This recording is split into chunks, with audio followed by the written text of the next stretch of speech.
സൂര്യൻ ഉദിച്ചു വരുമ്പോൾ ആ പ്രകാശത്തിന് നേരെ നോക്കിയിട്ട് നായ കുരയ്ക്കുന്നത് പോലെയേ ഞങ്ങൾ അതിനെ കണക്കാക്കിയിട്ടുള്ളൂ. അയാൾ റോഡിൽ ഇറങ്ങണോ വേണ്ടയോ മാന്യമായിട്ട് എന്ന് തീരുമാനിക്കാനുള്ള സംഘടിത ശേഷിയൊക്കെ സ്ത്രീ സംഘടനയുടെ നേതാക്കന്മാരായിട്ടുള്ള ഞങ്ങൾക്കുണ്ട്.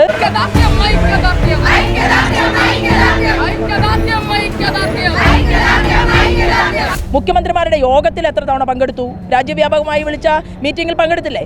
എപ്പോഴെങ്കിലും പറഞ്ഞിട്ടുണ്ടോ കേരളത്തിന്റെ ആരോഗ്യ വകുപ്പിന് കുടിശ്ശികയുണ്ട്? ഒരു വ്യാമോഹവും വേണ്ട, ഒരു ഭീഷണിയും വേണ്ട, ഒരധിക്ഷേപവും വേണ്ട, ഒരാക്ഷേപവും വേണ്ട.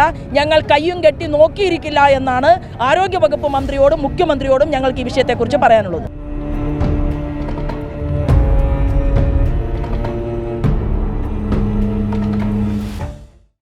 നമസ്കാരം. ആശാവർക്കർമാരുടെ സമരത്തിന് വലിയ രീതിയിലുള്ള പിന്തുണയാണ് ലഭിച്ചുകൊണ്ടിരിക്കുന്നത്. കഴിഞ്ഞ മണിക്കൂറിൽ കോൺഗ്രസ് നേതൃത്വം ഉൾപ്പെടെ ഇപ്പോൾ BJP നേതൃത്വവും എത്തിയിരിക്കുകയാണ്. ഇക്കഴിഞ്ഞ ദിവസം ഈ സുരേഷ് ഗോപി ഇവിടെ ഈ സമരപന്തലിൽ എത്തിയിരുന്നു. അതിനുശേഷം ഈ ആശാവർക്കർമാർ മഴ നനയുന്നത് കണ്ട് അവർക്ക് കോട്ടും കുടയും എല്ലാം നൽകിയിരുന്നു. ഇതിന് പിന്നാലെയാണ് CITU നേതാവിൻ്റെ ഒരു മോശമായ ഒരു അധിക്ഷേപ പരാമർശം ഉണ്ടാകുന്നത്. അതായത് കുട മാത്രമാണോ കൊടുത്തിരിക്കുന്നത്, ഉമ്മയും കൊടുത്തോ എന്നുള്ള ഒരു പരാമർശം. എങ്ങനെ നോക്കിക്കാണുന്നു ഇതിനെ? അല്ല, എനിക്ക് മനസ്സിലാകാത്തത് CITUവിൽ എത്രയോ സ്ത്രീ തൊഴിലാളികൾ പ്രവർത്തിക്കുന്നുണ്ട് മെമ്പർമാരായിട്ട്. അപ്പോൾ ഈ പ്രഖ്യാപനം നടത്തിയ വ്യക്തി ഇങ്ങനെയാണോ തൻ്റെ സഹപ്രവർത്തകർക്കിടയിൽ പ്രവർത്തിക്കുന്നത് എന്ന ചോദ്യം പോലും ചോദിക്കാൻ എനിക്ക് താല്പര്യമില്ല. എന്താ കാരണമെന്നറിയുമോ? നല്ലവരായിട്ടുള്ള സ്ത്രീകൾ എല്ലാ പാർട്ടിക്കകത്തും പ്രവർത്തിക്കുന്നുണ്ട്. CITUവിനകത്തും നല്ല തൊഴിലാളി സ്ത്രീകളുണ്ട്. അപ്പോൾ ആ സ്ത്രീകൾക്ക് അതൊരു അപമാനമാണ് എന്നുള്ളത് കൊണ്ട് ഈ ശരിക്കും ഷഡനോട് ഷാഢ്യമാണ് വേണ്ടത്. ഇയാളൊക്കെ എങ്ങനെ ഇത്തരത്തിലുള്ള ലീഡറായി എന്നതിനെക്കുറിച്ച് പോലും നമുക്ക് മനസ്സിലാവുന്നില്ല.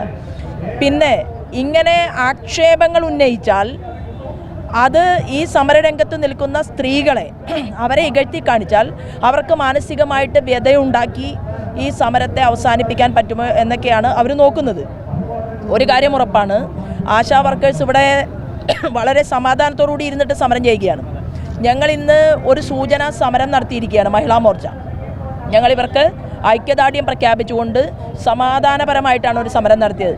ഈ ബാരിക്കേഡ് പൊളിക്കാനും സെക്രട്ടേറിയറ്റിൻ്റെ അകത്തേക്ക് ചാടിക്കയറാനും ആവശ്യമായ ഘട്ടത്തിൽ റോഡിൽ മന്ത്രിമാരുടെ വാഹനങ്ങൾ തടയാനും വലിയ സമരങ്ങൾ നടത്തിക്കൊണ്ട് പോലീസ് അധികാരികൾക്ക് മുൻപിൽ തല ഉയർത്തിപ്പിടിച്ച് നിന്നുകൊണ്ട് തല പൊട്ടി ചോരയൊഴുകിയിട്ടും മുദ്രാവാക്യം വിളിക്കാനും ഒക്കെയുള്ള നല്ല ആർജവവും തൻ്റെടവുമുള്ള ഒരു പ്രസ്ഥാനമാണ് ഭാരതീയ ജനതാ പാർട്ടി എന്ന് CITUവിൻ്റെ ഈ നേതാവ് ഉൾപ്പെടെയുള്ളവർ മനസ്സിലാക്കിയാൽ നല്ലത് എന്ന് മാത്രമേ ഉള്ളൂ. അയാൾ റോഡിൽ ഇറങ്ങണോ വേണ്ടയോ മാന്യമായിട്ട് എന്ന് തീരുമാനിക്കാനുള്ള സംഘടിത ശേഷിയൊക്കെ സ്ത്രീ സംഘടനയുടെ നേതാക്കന്മാരായിട്ടുള്ള ഞങ്ങൾക്കുണ്ട്. എന്നാൽ ശ്രീമാൻ സുരേഷ് ഗോപി അദ്ദേഹം എന്താണ് എന്നുള്ളത് കേരളത്തിലെ പൊതുസമൂഹത്തിന് ആകമാനം അറിയാം. ഒരു പെൺകുട്ടിയുടെ കഴിഞ്ഞ കാലത്ത് ഒരു പെൺകുട്ടിയുടെ തോളിൽ കൈവച്ചപ്പോൾ അദ്ദേഹത്തെ പീഡനക്കേസിൽ കുടുക്കാൻ വേണ്ടി പരിശ്രമിച്ച ഒരു ഹോം മിനിസ്റ്ററാണ് ഇന്ന് കേരളത്തിൻ്റെ മുഖ്യമന്ത്രി എന്നുള്ളതും എല്ലാവർക്കും അറിയാം. നമ്മൾ പറയാറുണ്ട്, കിട്ടാത്ത മുന്തിരി പുളിക്കും. അതാണ് സുരേഷ് ഗോപിയുടെ കാര്യത്തിൽ. ശ്രീമാൻ സുരേഷ് ഗോപി എവിടെ ഇറങ്ങിയാലും അവിടെ അമ്മമാരും പെൺകുട്ടികളും സ്ത്രീകളും ഒരുമിച്ച് വന്ന് അദ്ദേഹത്തിനെ ഒരു സഹോദരനെ പോലെ അല്ലെങ്കിൽ ജ്യേഷ്ഠനെ പോലെ അല്ലെങ്കിൽ മകനെ പോലെ സ്നേഹിക്കുകയാണ്. അത് കണ്ടിട്ട് സഹിക്കാൻ പറ്റാത്തത് കൊണ്ടാണ് CITUവിൻ്റെ ഭാഗത്ത് നിന്ന് ഇത്തരത്തിലുള്ള ആക്ഷേപവും അധിക്ഷേപവും ഒക്കെ ഉണ്ടായിട്ടുള്ളത്. അത് സൂര്യൻ ഉദിച്ചു വരുമ്പോൾ ആ പ്രകാശത്തിന് നേരെ നോക്കിയിട്ട് നായ കുരയ്ക്കുന്നത് പോലെയേ ഞങ്ങൾ അതിനെ കണക്കാക്കിയിട്ടുള്ളൂ. ഇരിക്കേണ്ട ഒരു വ്യക്തി ഒരു പൊസിഷനിൽ ഇരുന്നു കൊണ്ട് കൃത്യമായി കാര്യങ്ങൾ പറയാൻ ആ വ്യക്തിക്ക് അറിയില്ലെങ്കിൽ ഇത്തരത്തിലുള്ള ആളുകളെ മൃഗതുല്യമായിട്ട് പോലും കാണാൻ കേരളത്തിലെ ജനം തയ്യാറാകും എന്ന് ചിന്തിക്കേണ്ടത് ഇതുപോലെയുള്ള ആളുകളാണ്. ഞങ്ങളുടെ പണി അതല്ല. ഞങ്ങൾക്ക് ഈ CITU നേതാവൊന്നും ഒരു ഇരയേ അല്ല. അതിനൊരു മറുപടി പോലും പറയാൻ അർഹനല്ല. അദ്ദേഹത്തിനൊരു മറുപടി പറഞ്ഞ് എന്തിനാണ് ശ്രീമാൻ സുരേഷ് ഗോപിയുടെ വില കുറയ്ക്കുന്നത്? ഇന്ന് ഇന്ത്യയുടെ പ്രധാനമന്ത്രിയോടൊപ്പം വയനാട്ടിലൊരു ദുരന്തമുണ്ടായ സമയത്ത് ആ ഫ്ലൈറ്റിൽ പ്രധാനമന്ത്രിയോട് കേരളത്തിലെ മുഴുവൻ കാര്യങ്ങളും വിശദീകരിച്ചുകൊണ്ട് ചർച്ച ചെയ്തുകൊണ്ട് വയനാട് വന്നിറങ്ങിയ ആളാണ് ശ്രീമാൻ സുരേഷ് ഗോപി. അപ്പോൾ സുരേഷ് ഗോപിയെ അങ്ങനെ ആക്ഷേപിക്കുമ്പോഴും അധിക്ഷേപിക്കുമ്പോഴും ചർച്ച വഴിതിരിച്ചുവിടാമെന്നാണ് പരിശ്രമിക്കുന്നത്. ഇപ്പോൾ മിസ്റ്റർ പിണറായി വിജയൻ എന്ന് രമേശ് ചെന്നിത്തല വിളിച്ചു എന്ന് പറഞ്ഞുകൊണ്ട് ചർച്ച വഴിതിരിച്ചുവിടാൻ വേണ്ടിയിട്ടുള്ള ഒരു ശ്രമം ഇന്നലെ നമ്മൾ കാണുകയുണ്ടായി. അപ്പോൾ ചർച്ച വഴിതിരിച്ചുവിടാൻ വേണ്ടിയിട്ട് സുരേഷ് ഗോപിക്കെതിരെ പ്രസംഗമോ അധിക്ഷേപമോ ആക്ഷേപമോ ഒന്നും നടത്തിയിട്ട് കാര്യമില്ല. അദ്ദേഹം ഈ നാടിന് വേണ്ടി പ്രവർത്തിക്കും. ആശാവർക്കർമാർ ഉന്നയിച്ചിട്ടുള്ള വിഷയങ്ങൾ അദ്ദേഹത്തിന് എഴുതി തയ്യാറാക്കി കൊടുത്തിട്ടുണ്ട്. അത് അദ്ദേഹം കേന്ദ്ര ഗവൺമെൻറ്റുമായിട്ട് ചർച്ച ചെയ്യും. കേന്ദ്ര ആരോഗ്യവകുപ്പ് മന്ത്രി നദ്ദാജിയുമായിട്ട് ഞാൻ ഉൾപ്പെടെയുള്ള ആളുകൾക്ക് നേരിൽ സംസാരിക്കാൻ സാധിച്ചിട്ടുണ്ട്. ഈ സമരത്തെ വളരെ കൃത്യതയോടുകൂടി തന്നെയാണ് കേന്ദ്ര ഗവൺമെൻറ് നോക്കിക്കാണുന്നത്. ഇത് വിജയിപ്പിക്കാൻ സമാധാനപൂർവ്വമായിട്ട് ഞങ്ങൾ അവർക്ക് ഐക്യദാർഢ്യം പ്രഖ്യാപിച്ചു എന്ന് മാത്രമേ ഉള്ളൂ. എങ്ങനെ സമരം നടത്തണം എന്നൊക്കെ ഞങ്ങൾക്ക് നന്നായിട്ടറിയാം. ആ ലക്ഷ്മണ രേഖ ഇപ്പം ഞങ്ങൾ ലക്ഷ്മണ രേഖയുടെ ഇപ്പുറത്താണ് നിൽക്കുന്നത്. ഈ കേരളത്തിൻ്റെ ഗവൺമെൻറ്, ഈ അഹങ്കാരിയായിട്ടുള്ള മുഖ്യമന്ത്രി നെറികെട്ട തീരുമാനമെടുത്തുകൊണ്ടാണ് കേരളത്തിൽ മുന്നോട്ട് പോകാൻ തീരുമാനിക്കുന്നതെങ്കിൽ സമരത്തിൻ്റെ രൂപവും ഭാവവും മാറ്റാൻ സംഘടിത ശേഷിയുള്ള പ്രസ്ഥാനമാണ് BJP. അതിൻ്റെ മഹിളാ സംഘടന മഹിളാ മോർച്ച എന്നുകൂടി ഓർമ്മപ്പെടുത്തുന്നു എന്ന് മാത്രമേ ഉള്ളൂ. ഈ കേന്ദ്രമന്ത്രിയുമായി സംസാരിച്ചോ? ആരോഗ്യവകുപ്പ് മന്ത്രി നദ്ദാജിയുമായി ഈ വിഷയത്തെക്കുറിച്ച് സംസാരിച്ചിട്ടുണ്ട്. ആ സമയത്ത് തന്നെയാണ് ഭാരതീയ ജനതാ പാർട്ടിയുടെ അഖിലേന്ത്യാ ജനറൽ സെക്രട്ടറി മിസ്റ്റർ അനിൽ ആൻ്റണിയെ കൊണ്ട് അവിടെ നിന്ന് കൃത്യമായിട്ടുള്ള കണക്ക് വെച്ചുകൊണ്ട് ഞങ്ങളുടെ ഒരു പത്രസമ്മേളനം ഡൽഹിയിലുണ്ടായിരുന്നു. ആ പത്രസമ്മേളനം നടക്കുന്നതിന് മുൻപ് ആരോഗ്യവകുപ്പ് മന്ത്രി നദ്ദാജി കൃത്യമായിട്ടുള്ള കേരളത്തിലേക്ക് കൊടുത്ത 918 കോടി രൂപയായിരുന്നു കൊടുക്കേണ്ടിയിരുന്നത്. അത് അടിയന്തര സാഹചര്യം പ്രാധാന്യത്തെ മനസ്സിലാക്കിക്കൊണ്ട് 938 കോടി രൂപ കേരളത്തിലേക്ക് കൊടുത്തിട്ടുണ്ട്. എന്നാൽ കിട്ടിയ പണം വകമാറി ചെലവഴിക്കാനും 100 കോടിയിലെ 0 കുറച്ചാൽ കണക്കറിയാതിരിക്കാനും അത് പറയാതിരിക്കാനുമുള്ള ടെക്നോളജി കയ്യിലുള്ള ധനകാര്യ വകുപ്പ് മന്ത്രിയെ കണ്ടിട്ടാണ് വീണ തുള്ളുന്നതെങ്കിൽ അത് നല്ലതിനല്ല. എല്ലാ കണക്കും ഞങ്ങളുടെ കയ്യിലുണ്ട്.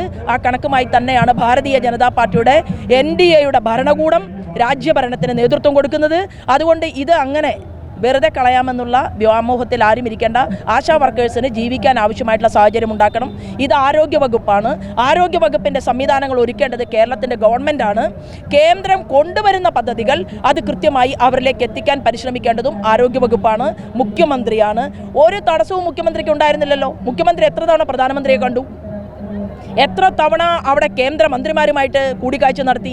മുഖ്യമന്ത്രിമാരുടെ യോഗത്തിൽ എത്ര തവണ പങ്കെടുത്തു? രാജ്യവ്യാപകമായി വിളിച്ച മീറ്റിങ്ങിൽ പങ്കെടുത്തില്ലേ? എപ്പോഴെങ്കിലും പറഞ്ഞിട്ടുണ്ടോ കേരളത്തിൻ്റെ ആരോഗ്യവകുപ്പിന് കുടിശ്ശികയുണ്ട്, എനിക്ക് പണം തരാനുണ്ട്, ശ്രീമാൻ നദ്ദ എന്ന ഒരു വാക്ക് ഉച്ചരിക്കാത്ത മുഖ്യമന്ത്രി പിണറായി വിജയൻ അവരുടെ പാർട്ടിയിലെ ഇങ്ങനെ ചുടുചോറ് വാരുന്ന ആളുകളെ കൊണ്ട് പ്രഖ്യാപനം നടത്തിയാൽ, പ്രസംഗം നടത്തിയാൽ അത് വിഴുങ്ങാനുള്ളവരാണോ കേരളത്തിലെ ജനങ്ങൾ? ജോസഫ് സി മാത്യു, അദ്ദേഹത്തിനൊരു സ്റ്റേറ്റ്മെൻറ്റ് ഉണ്ടായിരുന്നു കഴിഞ്ഞ ദിവസം. അദ്ദേഹം രാഷ്ട്രീയ നിരൂപകനാണ്. അദ്ദേഹം എന്താ പറഞ്ഞതെന്ന് അറിയുമോ?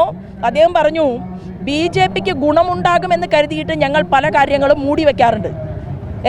എന്നാൽ ഇനി അതിന് തയ്യാറല്ല. കേന്ദ്ര ഗവൺമെൻറ് കൊടുക്കാനുള്ള മുഴുവൻ തുകയും കൊടുത്തു എന്നുള്ളത് കേരളത്തിലെ മുഴുവൻ ജനങ്ങൾക്കും ബോധ്യമാണ് എന്ന് രാഷ്ട്രീയ നിരൂപകൻ്റെ വരെ സ്റ്റേറ്റ്മെൻറ്റ് പുറത്തു വന്ന കേരളത്തിലാണ് നമ്മളിപ്പോൾ ഈ വിഷയത്തെക്കുറിച്ച് ചർച്ച ചെയ്യുന്നത്. ഞങ്ങൾ ആശാ വർക്കേഴ്സിൻ്റെ നിഴലായിട്ട് എത്രയോ ദിവസമായിട്ട് ഞങ്ങൾ മഹിളാ പ്രവർത്തകന്മാർ ഇവിടെയുണ്ട്, തിരുവനന്തപുരത്തുണ്ട്. ഒരു വ്യാമോഹവും വേണ്ട, ഒരു ഭീഷണിയും വേണ്ട, ഒരു അധിക്ഷേപവും വേണ്ട, ഒരാക്ഷേപവും വേണ്ട. ഞങ്ങൾ കയ്യും കെട്ടി നോക്കിയിരിക്കില്ല എന്നാണ് ആരോഗ്യവകുപ്പ് മന്ത്രിയോടും മുഖ്യമന്ത്രിയോടും ഞങ്ങൾക്ക് ഈ വിഷയത്തെക്കുറിച്ച് പറയാനുള്ളത്. ഈ നിരന്തരം ഈ ആശാവർക്കർമാരെ അധിക്ഷേപിച്ചുകൊണ്ടിരിക്കുന്ന ഒരു നിലപാടിലാണ് CPM ഉള്ളത്. ഇക്കഴിഞ്ഞ ദിവസം ആരോഗ്യമന്ത്രി ഉൾപ്പെടെ നിയമസഭയിൽ ഈ ഒരു സമരത്തെ തള്ളിപ്പറയുന്നു. സത്യത്തിൽ ഈ അധപ്പതിച്ചു പോയി ഈ പാർട്ടി? അല്ല, ഈ പാർട്ടി അങ്ങനെയായല്ലോ. പണ്ട് ഇവർക്ക് നല്ല നല്ല നേതാക്കന്മാരുണ്ടായിരുന്നു. ഇന്നത്തെ നേതാക്കന്മാരുടെ ലക്ഷ്യമെന്ന് പറയുന്നത് പനി വന്നു അതുകൊണ്ട് ഇഞ്ചക്ഷൻ എടുക്കാൻ അമേരിക്കയിൽ പോവുകയാണ് എന്നുള്ള വ്യാജേന ഇവിടെ നിന്ന് അടിച്ചു മാറ്റിയെടുക്കുന്ന കോടിക്കണക്കിന് രൂപ ലോകരാജ്യങ്ങളിൽ കൊണ്ടുപോയി നിക്ഷേപിക്കാനും തൻ്റെ കുടുംബത്തിലേക്ക് അത് കൃത്യതയോടുകൂടി എങ്ങനെ അതിനെ ഗുണവൽക്കരിക്കണം എന്നും ചിന്തിച്ചുകൊണ്ടിരിക്കുന്ന ഒരു മുഖ്യമന്ത്രിയാണ്. സ്വർണ്ണക്കടത്തിന് നേതൃത്വം കൊടുത്തു എന്ന് നാട് മുഴുവൻ ഈ മനുഷ്യനെ കാണുന്ന സമയത്ത് അപഹസിച്ച് ചിരിക്കുകയാണ്. ഇന്ത്യ മുഴുവൻ, കേരളം മാത്രമല്ല. അങ്ങനെ ഒരു മുഖ്യമന്ത്രിയാണ്. തെറ്റ് ചെയ്തവരെ പാർട്ടി കമ്മിറ്റി യോഗം വിളിച്ചുകൊണ്ട് പൊസിഷനിൽ നിന്ന് മാറ്റി നിർത്തിയിരുന്ന ഒരു കാലം കമ്മ്യൂണിസ്റ്റ് പാർട്ടിക്കുണ്ടായിരുന്നു. തെറ്റ് ചെയ്തവരെ തെങ്ങിൽ കെട്ടി അടിക്കണമെന്നാണ് AK ഗോപാലൻ പറഞ്ഞത്. അങ്ങനെയുള്ളവരുടെ ഒരു പാർട്ടി ഇന്ന് തെറ്റു മാത്രം ചെയ്യുന്നവരുടെ ഒരു കൂടാരമായിട്ട് മാർക്സിസ്റ്റ് പാർട്ടിയുടെ നേതൃത്വത്തിലുള്ള ഭരണകൂടം മാറിയിരിക്കുകയാണ്. ഇപ്പോൾ വലിയ വലിയ പ്രഖ്യാപനങ്ങൾ നടത്തുകയല്ലേ. കോടാനുകോടി രൂപ ഇൻവെസ്റ്റ്മെൻറ്റ് വന്നു. ഞങ്ങൾ കേരളം വളരാൻ പോവുകയാണ്. എവിടെ വളരുന്നു? മോദി രാജ്യത്തിൻ്റെ ഭരണകൂടം കൊടുക്കുന്ന പണം, ആ പണം പോലും അടിച്ചു മാറ്റിയെടുത്തുകൊണ്ട് ജനങ്ങളിലേക്ക് എത്തിക്കാതെ മുന്നോട്ട് പോകുന്ന ഒരു നികൃഷ്ടമായിട്ടുള്ള ഭരണ സംവിധാനമാണ് ഇന്നിവിടെ കാണുന്നത്. ഈ 90 പെൻഷനില്ല. ആശാ വർക്കർമാർ മാത്രമല്ല, അതായത് അംഗൻവാടി ജീവനക്കാർക്ക് ശമ്പളം വർദ്ധിപ്പിച്ചു കൊടുക്കുന്ന കേന്ദ്ര ഗവൺമെൻറ്റാണ് എന്ന് അവർക്ക് ബോധ്യമുണ്ടായിട്ടും ഇത്തരത്തിലുള്ള ജോലി ചെയ്യുന്ന പാവപ്പെട്ട സ്ത്രീകളെയെല്ലാം പാർട്ടി ക്ലാസ് എടുക്കാൻ പോകുമ്പോൾ അവിടെ മുന്നിൽ കൊണ്ടുപോയി ഇരുത്തും, മന്ത്രിമാർ വരുമ്പോൾ അവിടെ മുന്നിലിരുത്തും, മുഖ്യമന്ത്രി വരുന്ന പരിപാടിയിൽ ഈ ഇടതുപക്ഷ സംഘടനയുടെ വരെ പിൻബലമുള്ള ആശാ വർക്കേഴ്സിനെ കൊണ്ടുപോയി ഇരുത്തും. അവർക്കെല്ലാം വെളിപാട് വന്നിട്ടുണ്ട്. അവരെന്താ പറഞ്ഞത്? ഇനി ഞങ്ങളെ പാർട്ടിക്കാർക്ക് വേണ്ടി കൊടി പിടിക്കാൻ കിട്ടാത്ത അവസ്ഥയിലേക്ക് ഇവിടുത്തെ സ്ത്രീ സഹോദരിമാർ മാറിയിട്ടുണ്ട്. അതിൻ്റെ വെപ്രാളമാണ് ഈ കാണുന്നത്, അതിൻ്റെ വെപ്രാളമാണ് ഈ സ്റ്റേറ്റ്മെൻറ്റുകൾ. ഈ നാട് മാറാൻ പോവുകയാണ്. ഇടത്തോട്ടും വലത്തോട്ടുമല്ലാത്ത നേർരേഖയിലൂടെ യാത്ര ചെയ്യുന്ന ശ്രീമാൻ നരേന്ദ്രമോദിയുടെ ഡബിൾ എഞ്ചിൻ സർക്കാർ അത് ഈ കേരളത്തിൽ ഉണ്ടാകാൻ പോവുകയാണ്, ഭാവി കേരളത്തിൽ. അതിനുള്ള സൂചകമാണ് ഈ അമ്മമാരുടെ സമരം പോലും എന്നാണ് എനിക്കതിനെ നോക്കിക്കാണുമ്പോൾ മനസ്സിലാക്കാൻ സാധിക്കുന്നത്. സത്യം വിളിച്ചു പറയുന്ന ഒരു ജനത, സത്യം വിളിച്ചു പറയുന്ന ജനതയുടെ എണ്ണം അത് വർദ്ധിതമായിക്കൊണ്ട് 20% താമരയിൽ വോട്ട് ചെയ്യാൻ ആഗ്രഹിച്ച, വോട്ട് ചെയ്ത ജനങ്ങളുള്ള ഒരു നാട്ടിലാണ് ഞാനും നിങ്ങളും സംസാരിക്കുന്നത്.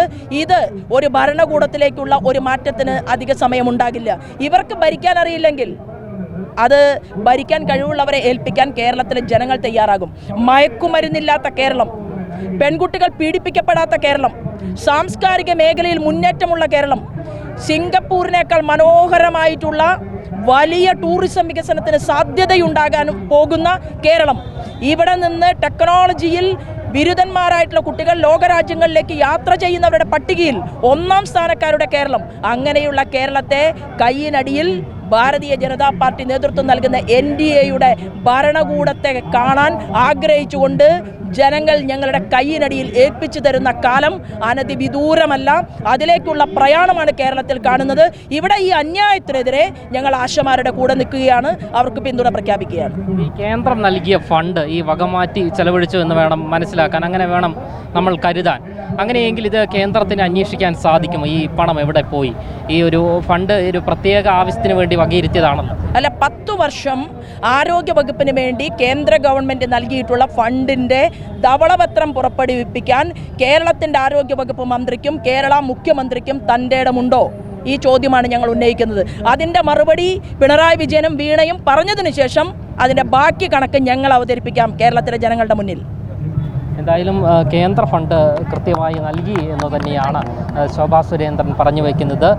ആരോഗ്യമന്ത്രി കേന്ദ്രമന്ത്രിയുമായി ശോഭാ സുരേന്ദ്രനും കേരളത്തിൻ്റെ BJP നേതൃത്വം സംസാരിച്ചിരുന്നു. എന്തായാലും അത്തരത്തിലുള്ള വിവരങ്ങളാണ് ശോഭാ സുരേന്ദ്രനും ഇപ്പോൾ മറുനാടനുമായി പങ്കുവച്ചിരിക്കുന്നത്. എന്തായാലും വലിയ രീതിയിലുള്ള പിന്തുണയാണ് BJPയുടെ ഭാഗത്തു നിന്നും ഈ ഒരു ആശാവർക്കർമാരുടെ സമരത്തിനായി ഉയർന്നു വന്നുകൊണ്ടിരിക്കുന്നത്.